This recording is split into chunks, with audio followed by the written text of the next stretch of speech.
우리가 광고 말씀을 봤지만 담임 목사님께서 러시아 신학교 강의와 또 교회 봉헌식 때문에 러시아에 출타해서 오늘 대신 제가 하나님의 말씀을 전합니다. 더위 가운데서도 여러분 믿음을 지키고 오늘 또 밝은 모습으로 하나님 앞에 예배케 해서 너무나 감사를 드립니다. 어느 한 사람이 배를 타고 가다가 풍랑을 만나게 됩니다. 한 섬을 표류하다가 한 섬에 도달하시 정신없이 정신을 잃고 겨우겨우 눈을 떴습니다. 그런데 주변에 사람들이 오더니 왕관을 씌워주고 파티를 열어주고 존경과 환영으로 그를 맞아주게 됩니다. 그리고 당신은 우리의 왕입니다, 이렇게 얘기를 했습니다. 영문도 모르고 잠에서 깨서 지친 몸에서 깨어났는데 주변의 사람들이 왕으로 섬겨줍니다. 먹을 것, 또 입을 것, 또 어디 나갈 때도 다 동행해주고 너무너무나 편합니다. 왕이라는 사실 자체가 너무나 좋았고 행복했어요. 내가 꿈꾸는 게 아닌가. 여러분도 한번 잠에서 깼는데 누가 내 옆에서 나를 섬겨주고 왕처럼 받들어주면 얼마나 좋습니까? 그런데 이 사람이 하루 이틀 지내다가 내가 이렇게 살아도 되는가 곰곰이 생각을 해봤어요. 그래서 옆에 있는 사람에게 물어봤어요. 나를 이렇게 왜 왕으로 추대해주고 이렇게 섬겨주느냐 물었더니 이 왕국은 사람들이 한 번씩 왕을 합니다. 왕의 임기는 1년입니다. 그런데 왕의 임기가 끝나게 되면은 요 앞에 작은 무인도가 있는데 거기는 사람도 생명도 하나도 없습니다. 그런데 거기로 유배를 보내서 남은 생을 살아야 합니다. 한마디로 좋다가 말았죠. 평생 내가 왕처럼 살 줄 알았는데 1년 뒤에는 임기가 끝나면은 유배를 보낸다는 것이. 그러니까 그 다음부터 먹을 것을 먹어도 행복하지가 않고 좋은 것을 입어도 행복하지가 않는 것이에요. 고민은 깊어가고 그가 고민하다가 이런 생각을 하게 됩니다. 적어도 내가 이제 1년 동안 이 왕국의 왕인데 내가 이렇게 있어서는 안 되겠다 고민을 하다가 생각을 짜냈어요. 그래서 사람들을 시켜서 배를 만들게 했습니다. 배를 만들었어요. 많은 사람들을 그 배에 태우고 무인도에 가게 했습니다. 가서 너희들은 그 무인도에서 식량을 재배하라고 얘기를 했어요. 그리고 갈 때는 반드시 가축들을 데리고 가라. 그리고 그곳에서 나무도 심고 꽃을 피우게 열심히 그 지역을 경작하라 얘기합니다. 처음에 가서 많은 사람들이 힘들고 어려웠지만 시간이 지나면서 그것도 살만한 섬이 되어졌어요. 이었고 점점점 시간이 흘렀습니다. 시간이 흐르고 1년의 임기가 다 끝났는데 정말로 그를 이제 그 섬에 유배를 보냅니다. 그런데 그는 절대로 걱정과 염려가 없었어요. 그것은 무인도가 아니라 이미 사람들이 가서 살고 있었고 그곳에서 식량을 재배하고 나무도 있고 가축도 있고 살만한 섬이 되어졌어요. 많은 사람들은 그 사람을 유배를 보내면 끝일 줄 알았어요. 그러나 그는 왕의 권력을 가지고 그곳을 살만한 환상의 섬을 만들었어요. 바로 미래를 준비하는 인생, 결코 그에게는 낙심할 필요가 없다는 것입니다. 여러분, 우리의 인생 속에도 무수히 많은 힘든 위기와 어려움들이 찾아옵니다. 그러나 지혜로운 자는 결코 낙심하거나 절망하지 않습니다. 오늘 본문의 말씀에 보게 되면은 에스라가 나옵니다. 그는 하나님 앞에 부름을 받았고 이제 바벨론 포로에 있을 때 1차 귀환을 하고 오늘 본문의 말씀은 2차 귀환을 준비하고 있습니다. 그는 이스라엘 백성의 귀한 자들을 모으고 있는 이 상황 가운데서 그는 아하와 강가에서 3일 동안 거기에 머물렀고 장막에 유했다 얘기하고 있어요. 여기 아하와 강가라는 것은 바벨론으로부터 약 8일 길입니다. 그리고 이제 이 강을 건너면은 예루살렘을 향해서 나아가야 되고 무려 4달 동안의 긴 여정을 출발해야 합니다. 그런데 에스라는 이곳 강가에서 3일 동안 머물면서 준비했다는 것이, 아마 여기에 준비했던 것은 이제 귀한 길에 험난한 광야길을 지나야 되고 광야길을 지나다 보면 무수히 많은 대적과 도적들을 만나야 합니다. 이 여행이 무사히 진행하기 위해서는 철저한 준비가 필요했겠죠. 대열을 어떻게 세울까, 어떤 사람들을 모을까 하나하나 준비했을 겁니다. 어쩌면 이것은 모든 사람들이 다 그랬는지도 모릅니다. 그러나 에스라는 여기에서 3일 동안 장막에 유하면서 하나님 앞에 금식하며 기도했다 얘기합니다. 그렇습니다. 믿음의 사람은 준비해도 달라야 합니다. 세상 사람들과 같이 지혜를 짜내고 많은 사람들과 협력해서 준비하는 과정도 필요합니다. 그러나 반드시 믿는 자가 선행되어져야 할 일은 하나님 앞에 기도해야 되는 줄 믿습니다. 오늘 여름 성경학교 유치부를 끝으로 여름 행사가 다 끝납니다.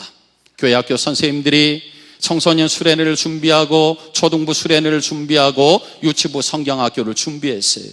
그런데 그들이 그냥 준비한 것이 아닙니다. 오래전부터 저녁마다 기도하며 새벽마다 기도하며 저들이 준비했다는 것이에요. 물론 오랫동안 교회 교사 생활을 하면서 교사의 노하우를 통해서 그냥 적당히 성경학교와 수련회를 준비할 수 있습니다. 그러나 저들은 먼저 하나님 앞에 엎드려 기도한 줄 믿습니다. 하나님의 일은 무엇보다도 앞서야 될 게 기도인 줄 믿습니다.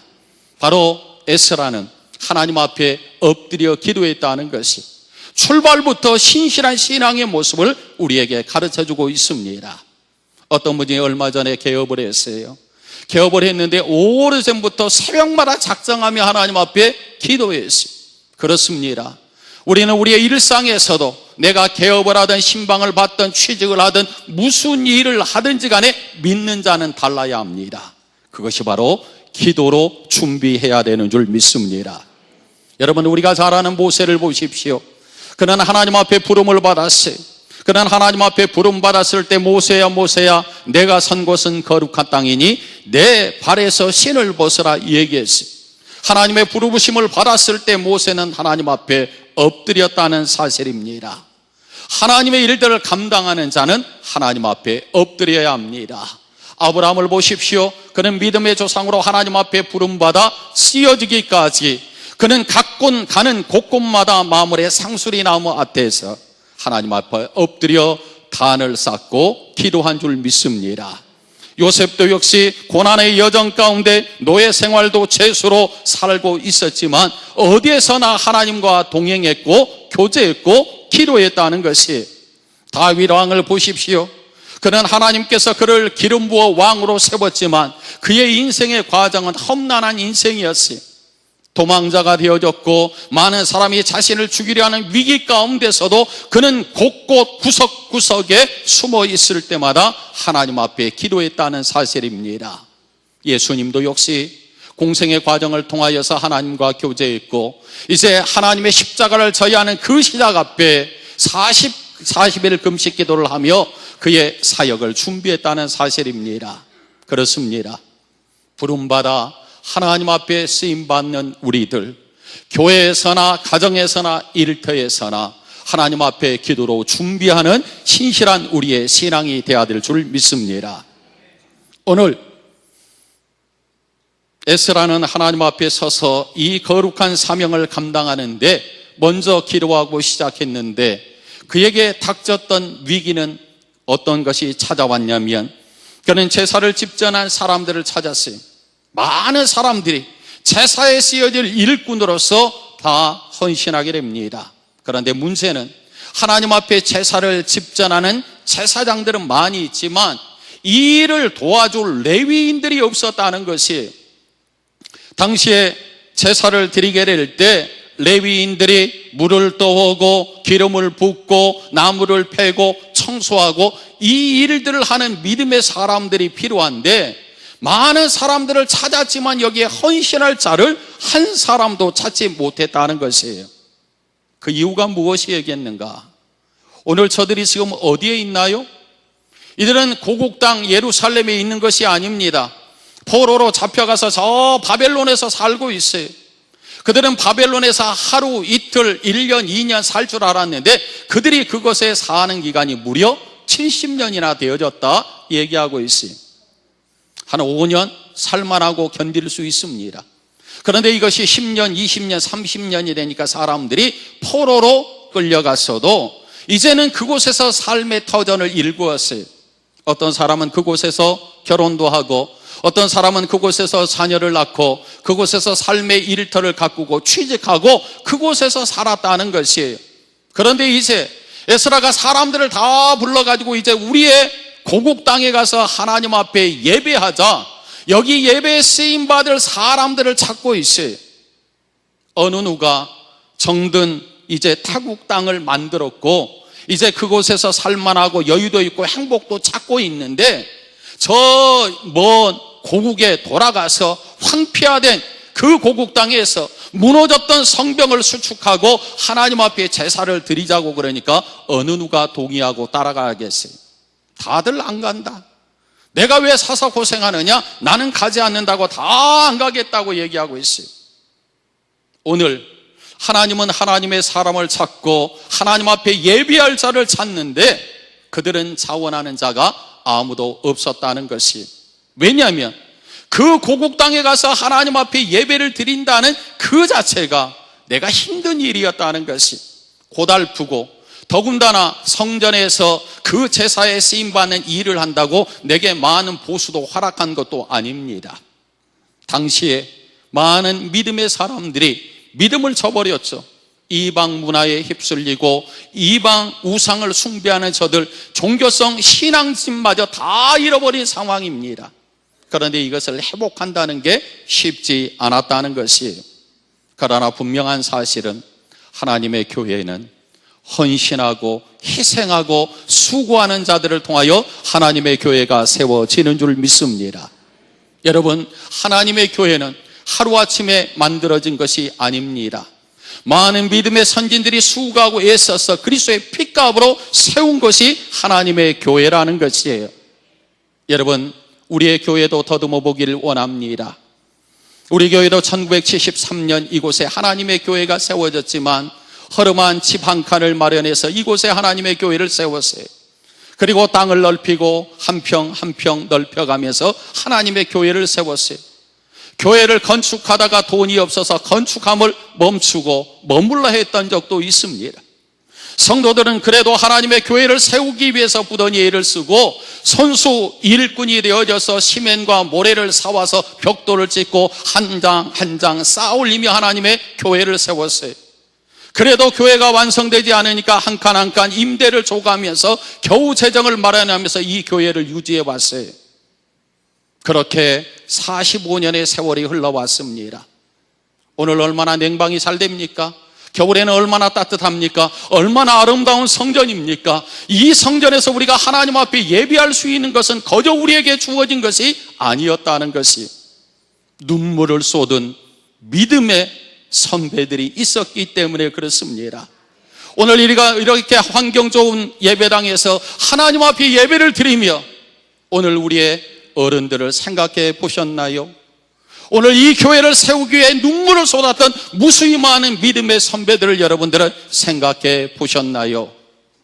그들의 희생과 땀과 눈물이 있었기 때문에 하나님의 교회가 세워졌다는 것이, 그렇다면 오늘도 우리는 무작정 이곳에서 하나님 앞에 예배를 드리는 것이 아니라 우리의 자녀들이, 또 그 자녀의 자녀들이 믿음의 유업을 얻고 하나님의 교회가 든든히 세워지기 위해서 오늘도 눈물을 쏟는 희생이 우리에게 있어야 되는 줄 믿습니다. 사람들은 얘기합니다. 오늘날 출산 정책이 잘못돼서 사람마다 가정의 자녀들을 출산하지 않는다고 얘기합니다.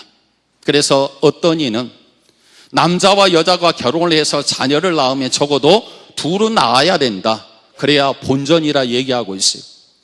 그런데 거의 대부분의 가정들이 한 자녀만 두고 있습니다.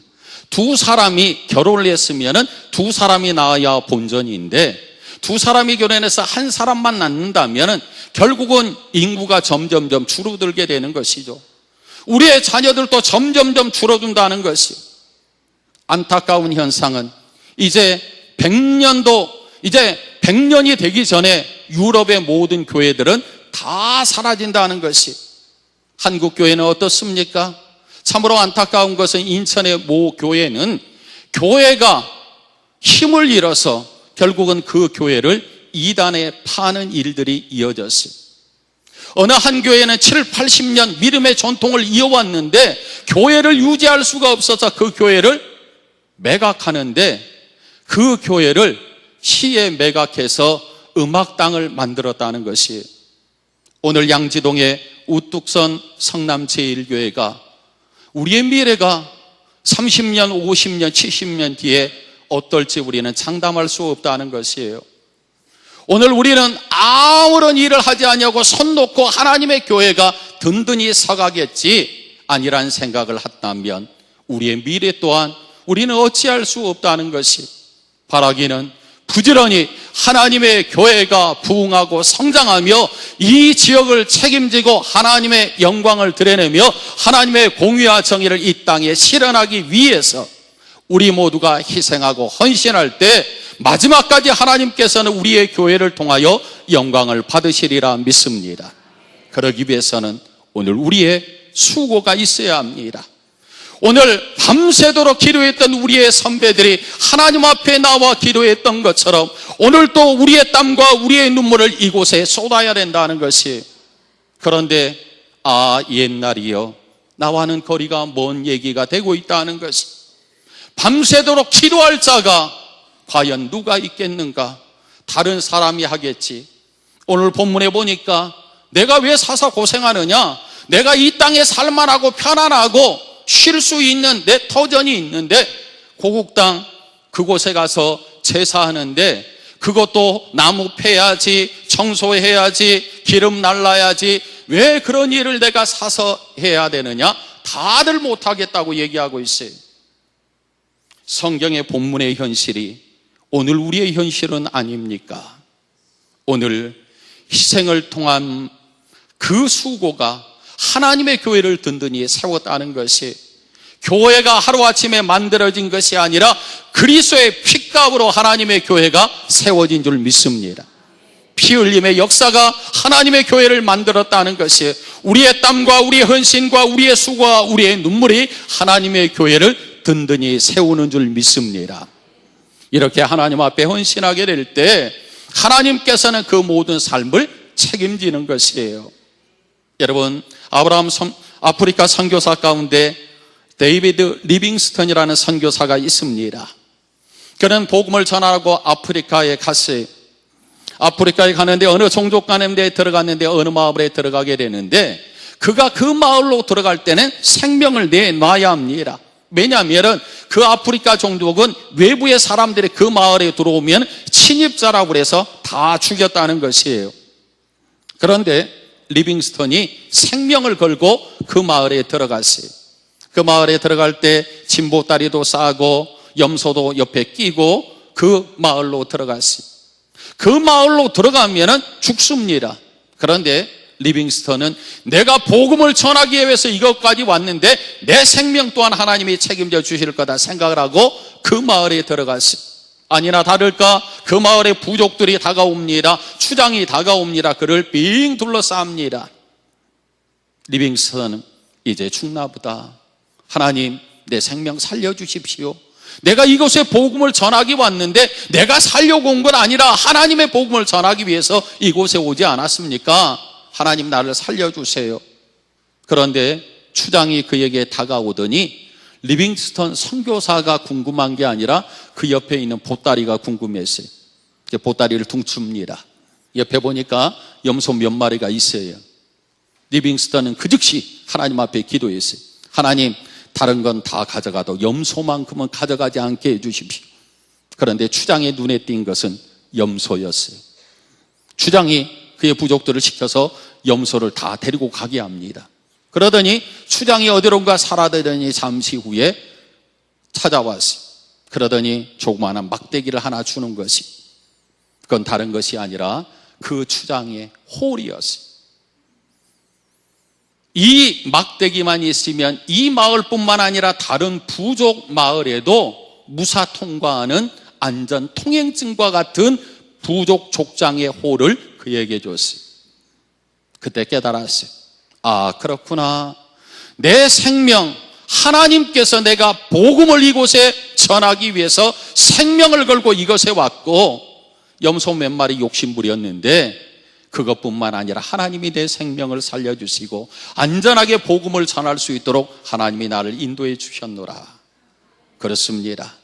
생명을 거는 헌신, 그 생명 또한 하나님이 보호해 주시는 줄 믿습니다. 내가 눈물을 흘리며 하나님의 교회를 세우며 하나님의 나라를 위해 헌신하고 수고한다면 그 생명 또한 하나님이 보호해 주시고 그의 인생을 책임져 주시는 줄 믿습니다. 여러분, 우리는 하나님 앞에 사명받은 것 작은 일이 아닙니다. 그 사명을 내가 충성스럽게 생명을 거는 결단과 고백이 있게 될 때 그 사명을 감당할 뿐만 아니라 우리의 삶의 모든 문제 또한 해결해 주시고 하나님이 도우시는 줄 믿습니다. 우리 교회학교 선생님들 땀을 흘리며 수고했습니다. 더운 일기 가운데서도 시간 내서 찬양으로 하나님 앞에 영광을 돌리는 우리 찬양대원들, 또 지금은 방학이지만 충전하고 있는 우리 속장님, 사회봉사국 위원, 예배국 위원, 전도대원 여러분, 많은 믿음의 사람들, 우리가 하나님 앞에 헌신하고 수고하는 이 헌신은 하나님이 기억해 주시는 줄 믿습니다. 내가 눈물을 쏟고 이 사명 감당하기 위해서 최선을 다하면 우리 앞길을 하나님이 보장해 주리라 믿습니다. 여기에 많은 사람들이 헌신해야 되는데 헌신하지 않고 있어요. 그러니까 에스라의 마음속에 애가 탔어요. 어떻게 하면 좋을까? 어떻게 하면 좋을까? 그래서 그는 궁리를 했어요. 그래서 어떻게 했나요? 9명의 지도자, 그리고 2명의 명철한 사람을 어디에 파송하느냐? 가시바 지방으로 그 사람들을 보냅니다. 하나님의 수종들, 그러한 믿음의 사람들을 찾기 위해서 그곳에 사람을 파송하고 있어요. 아마 그 전에도 조서를 써서 우리 함께 이 일에 참여합시다 권면했지만 다들 듣지 않았어요. 외면했어요. 그러니까 에스라가 이번에는 사람들을 시켜서 이 가시바 지방으로 사람들을 파송합니다. 이 가시바 지방은 아마도 아주 믿음 생활을 했던 많은 사람들이 거기에 거주하였을 것으로 여겨집니다. 전승에 의하면 그곳에 많은 회당들이 존재했다고 얘기합니다. 그런데 에스라가 그곳에 사람들을 보내서 그곳에서 사람들을 데려오라 얘기하고 있어요. 오늘 말씀에 보게 되면 17절에 보니까 우리 하나님의 성전을 위하여 섬길 자를 데리고 오라 얘기합니다. 여기에 데려오라는 것은 우리가 누가복음 14장의 말씀에 보게 되면은 너희가 사람들을 강권하여 데려다가 내 집을 채우라. 강권했던 단어 에이사고라는 헬라어 단어를 쓰는 그 단어인데, 사람들에게 가서 가십시다 권면하지 말고 어떻게 하라고요? 강제로 데려오라는 것이. 여러분, 우리는 에스라의 이 표현을 보십시오. 하나님의 일은 권사님, 속장님 내년에도 하셔야죠. 우리 집사님 내년에 꼭 교사하는 겁니다. 우리 권사님 내년에 찬양대원 꼭 하는 겁니다. 이렇게 권면이 아니라 뭐라고요? 억지로 데려다가 어떻게 하라고요? 안처시키라는 것이. 우리 지휘자님, 권사님 찬양대원 해주세요가 아니라 어떻게 하라고요? 억지로 데려다가 그 자리에 세우라는 것입니다. 우리 전도대원 억지로 데려다가 세우라는 것이. 여러분, 목사님 억지로 한다고 됩니까? 여러분, 주의 일 차원에서 해야 합니다. 하나님의 은혜에 감격해서 내 생명을 살려주셨는데, 하나님이 내 생명을 구원해 주셨는데, 하나님이 이 생명을 다 드려도 모자라는데, 이러한 하나님 앞에 자원하며 정말로 하나님의 은혜에 감사하며 하나님 앞에 드려져야 되는데, 정말로 권면하고 또 권면하고 또 권면하면 마지못해서 내가 해줄게요, 이런 자세 아니라는 것입니다. 오늘 에스라가 이것은 내 일이 아니라는 것이, 자기의 영광을 위해서 사람들을 데려다가 일꾼으로 시키기 위함이 아닙니다. 그는 하나님의 성전에서 하나님 앞에 제사할 믿음의 사람들을 부르고 찾고 있어요. 그때 왕의 조소를 내려 우리 함께 동참합시다 다 얘기했어요. 나중에는 안 들으니까 뭐라고 그랬어요? 강권하여 끌어다가 하나님의 일을 시켰다는 것이. 여러분, 하나님의 일은 우리가 자원하면 얼마나 좋습니까? 그러나 하나님 앞에 강권적으로라도 우리가 붙들어야 된다는 것이, 목사님의 눈에 띄어서 괜히 눈에 띄어가지고 내가 교사 헌신하게 됐어. 아닙니다. 이것은 여러분들의 그냥 하는 얘기가 아니라 그게 하나님의 축복인 줄 믿습니다. 나 같은 사람을 하나님이 쓰신다는 것이, 여러분 복음서의 말씀을 보십시오. 예수님께서 예루살렘 입성에 앞서 벳바기 앞에 저곳에 작은 나귀 새끼가 있는데 제자들에게 그것을 가져오라 얘기합니다. 그때 주인이 안 된다 얘기하면 주가 쓰시겠다 하라 그리하면 준다는 것이, 아니라 다를까 거기에 나귀 새끼를 가져오려고 하니까 주인이 왜 가져가냐고 얘기하죠. 그때 제자들이 주가 쓰시겠다 합니다 했더니 거저내줬다는 것이, 여러분 나귀 새끼도 주님 앞에 씌어졌어요. 미물도 주님 앞에 씌어졌습니다. 내 생명 하나님이 구원해 주셨는데 나와는 상관없다고, 나는 못한다, 나 아직도 할 일 많고 내가 가서 해야 될 터전이 있고 내가 행복을 누려야 될, 귀찮다, 이러한 상황 가운데 에스라는 얼마나 마음의 속이 탔겠어요. 이 하나님의 예배를 회복해야 되는데 왜 이스라엘 백성들이 바벨론의 포로로 끌려갔나요? 하나님을 제대로 섬기지 않을 때 결국은 심판받아 그들이 이방 땅에까지 포로로 끌려간 것 아닙니까? 다시는 그러한 역사가 없게 하기 위해서는, 다시 한번 그러한 고통이 없게 하기 위해서는 너희가 하나님 앞에 돌아와야 되지 않느냐? 하나님은 탄식하고 있어요. 에스라는 탄식한 마음으로 그들을 불렀다는 것이, 여러분 우리가 영혼을 구원해내는 것도 그렇습니다. 우리는 영혼을 구원해낼 때 복음을 전하고 예수 믿으세요 예수 믿으세요 해도 안 듣는다는 것이, 에스라가 사람들을 찾을 때도 역시 똑같다는 것이, 이제 우리는 가을부터 하늘 가마꾼으로 다시 한번 영혼을 구원해내기 위해서 우리가 준비하고 있습니다. 에스라가 그 사명을 감당하기에 준비한 기도를 드렸다면 오늘 우리는 기도해야 될 때고, 이제는 강권하여 내 집을 채우는 그러한 사명을 우리는 준비해야 합니다. 그렇다면 우리가 영혼을 구원해낼 때 권면하고 예수 믿으세요 예수 믿으세요 예수 믿으세요, 좋습니다. 그러나 강권하지 아니하면 하나님 앞에 돌아올 자가 없습니다. 이제는 사람들의 마음이 강팍해졌고 불신의 마음이 가득하고 있어요. 예수 믿으세요 예수 믿으세요 해서 믿을 사람이 없다는 것이, 이제는 다 안 믿겠다고 얘기합니다. 오늘 이 마지막 때에 하나님의 사람들이 감당해야 될 사명이 영혼 구원하는 건데, 이 영원한 구원하는 것은 강권하여 데려다가 내 집을 채워야 되는 줄 믿습니다. 강권해야 합니다. 어쩌면 강권하기를 기대하는 사람이 있는데 아직 멀었어 나중에 할게 아닙니다. 여러분들 과기처 장관을 지냈고 호서대학 총장을 지냈던 정금모 박사를 알 겁니다. 정금모 장로님이 아주 후회하고 가슴 아파했던 적이 있습니다. 그는 고등학교 동창 절친한 친구였던 김재익 박사가 있는데 그 당시에 대통령 경제수석 비서관을 지내고 있었어요. 아주 절친한 친구였습니다.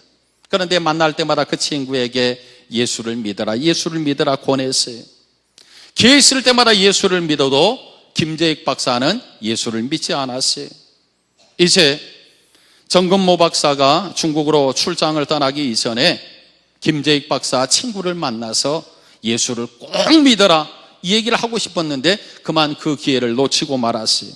그리고 그분은 중국으로 출장을 갔습니다. 중국에서 일을 보고 있는데 그 당시 미얀마 아웅산 폭파 사건이 일어나게 됩니다. 그리고 절친한 친구 김재익 박사가 그 폭발 사건으로 사망했다는 보도를 받았습니다. 그때 그는 한 호텔에서 가슴을 치며 하나님 앞에 회개했어요. 하나님, 내 친구 예수 믿게 해야 되는데, 마지막 떠나기 전에 내가 그 친구가 예수 믿게 해야 되는데 그러지 못해서 가슴을 쳤다는 것이, 여러분 기회 있을 때, 아니 설득하고 권면해도 안 되면 강권하여 데려다가 예수를 믿게 해야 합니다. 그것이 후회하지 않는 길이라는 것이, 오늘 우리는 이 본문에서 또한 사건을 보게 됩니다. 에스라가 사람들을 이 가시바 지방으로 사람들을 보냈어요. 거기에 누가 있었나요? 오늘 성경은 족장 이또가 있었다고 그랬어요. 이또를 만납니다. 그리고 그와 함께 그의 형제 누구를 만나나요? 르디님 사람들을 만납니다. 여러분, 여기에 르디님 사람이라는 것을 여러분들이 성경을 잘 아는 분은 이해하겠지만은, 이 르디님 사람들은 이스라엘 백성들이 가나안 땅에 들어가게 될 때 거기에 있는 이방 사람들을 다 멸하라고 그랬어요. 그래서 가는 곳곳마다 이방 사람들을 다 죽입니다. 그런데 오늘 이 가나안 땅의 기브온 족속 가운데 이 느디님 사람들이 있는데, 그 사람들이 여호수아와 화친을 맺습니다. 제발 우리를 살려달라. 우리를 살려주면 우리가 당신의 백성의 종이 되겠습니다. 우리가 당신의 종으로서 하나님을 섬기는 그 성막에서 그 제사하는 일에 허드렛 일을 하겠습니다. 우리가 청소도 하고 나무도 패고 기름도 채우고 이러한 일을 하겠습니다. 우리를 제발 살려달라고 얘기했어요. 그 백성이 바로 느디님 사람입니다. 그런데 그 느디님 사람들이 여기에 우리와 함께 가서 우리의 고국 땅의 성전에서 하나님 앞에 제사할 레위인을 찾는데 당신들이 가겠느냐 했을 때, 네, 우리가 가겠습니다. 우리가 가겠습니다. 그들이 자원하며 나서게 됩니다. 여러분, 이 르디님 사람들이 누구입니까? 하나님의 선택된 하나님의 백성들이 아닙니다. 이방 사람들입니다. 천대받은 사람들입니다. 그들이 존귀함을 얻지 못하는 사람들입니다. 그런데 이 마지막 때에 우리라도 하나님의 성전에서 하나님의 일을 할 수 있는 하나님의 사람으로 우리를 불러주셨는데 감사합니다, 감사합니다 하고 그들이 함께 이 대열에 동참했다는 것이에요. 여러분, 이 르디님 사람들은 보잘것없습니다. 천대받은 사람이에요. 그들이 누구였느냐? 이스라엘이 멸망을 받을 때, 유다가 멸망을 받을 때, 포로로 사람들이 다 끌려갈 때 이 르디님 사람들은 이제는 우리가 해방을 얻었다, 자유를 얻었다, 이제 우리가 편안하게 살자, 그럴 수 있지만 이스라엘 백성들이 포로로 끌려갈 때 우리도 주의 백성입니다 하고 자진해서 포로로 끌려갔던 이들이 바로 르디님 사람들입니다. 그들은 그들의 환경이 자유함이 있을 때나 이스라엘에 있을 때나 포로로 끌려갔을 때 하나님이 우리를 구원해 주시고 우리를 살려주셨던 그 은혜 결코 잊지 않았다는 것입니다. 자유할 때나 종으로 매여 있을 때나 어느 환경에서나 그들은 하나님 앞에 신실한 믿음을 지키며 마지막까지 하나님 앞에 쓰여지는 하나님의 백성이 되어졌다는 것이 그렇습니다. 우리는 하나님의 구원의 은혜 앞에 시시때때로 변하는 우리들이 돼서는 안 됩니다. 신실하신 하나님이 나를 믿어주시고 나를 사랑하시는 그 하나님이 내 삶이 힘들고 어렵다고 부인하고 외면하고 떠나는 인생이 아니라 어느 환경 어느 상황 가운데서도 변함없이 하나님을 믿으신 하나님, 그 믿을 만한 하나님, 그 신실함을 마지막까지 지켰던 이들이 바로 르디님 사람들입니다. 오늘 우리도 처음 하나님이 나를 부르시고 나를 택하시고 하나님의 일꾼 삼았다면 하나님이 부르시는 마지막 그날까지 신실하게 우리의 믿음을 지키는 우리의 신앙이 되어야 될 줄 믿습니다. 에스라, 그는 출발에 앞서 준비했고 하나님 앞에 작정하며 금식하며 기도했습니다. 그리고 이제는 사람들을 하나님이 도우셔서 사람들을 다 함께 모았고 이제는 전진해 나아갑니다. 31절의 말씀을 보니까 이스라엘 자손들이 대적과 대적들의 공격을 받았으나 하나님의 손이 도구사 대적들에게서 건져주셨노라. 기도할 때 하나님의 손이 저들을 도우셨고 광야길을 지날 때도 하나님이 도우셨고 하나님의 사람들을 모을 때도 하나님이 도우셨고 이제 에스라가 하나님의 성전에서 하나님 앞에 제사할 때 가장 귀하고 쓰여졌던 믿음의 사람들이 2차 귀환에서 하나님 앞에 쓰여지는 인물로 그들의 인생이 달라졌다는 것입니다. 여러분, 여러분의 환경이 여러분들을 힘들게 하고 여러분의 환경이 아프고 괴로울지라도 우리의 신앙을 변치 아니하며 하나님 앞에 신실히 서 있다면 오늘도 하나님은 그 백성을 여전히 찾으시고 하나님의 귀한 일들을 우리에게 허락하신 줄 믿습니다. 이제 우리의 교회 45년의 전통을 이어왔지만 이후에도 믿음의 자녀들이 하나님을 신실하게 섬기는 하나님의 교회, 살아있는 예배가 있는 교회, 뜨거운 찬양이 있는 교회, 하나님의 영성이 가득한 하나님의 교회를 만들기 위해 우리 모두 레위인처럼 하나님 앞에 자원하여 드리는 신실한 믿음의 성도들이 되어지길 주님의 이름으로 축원합니다.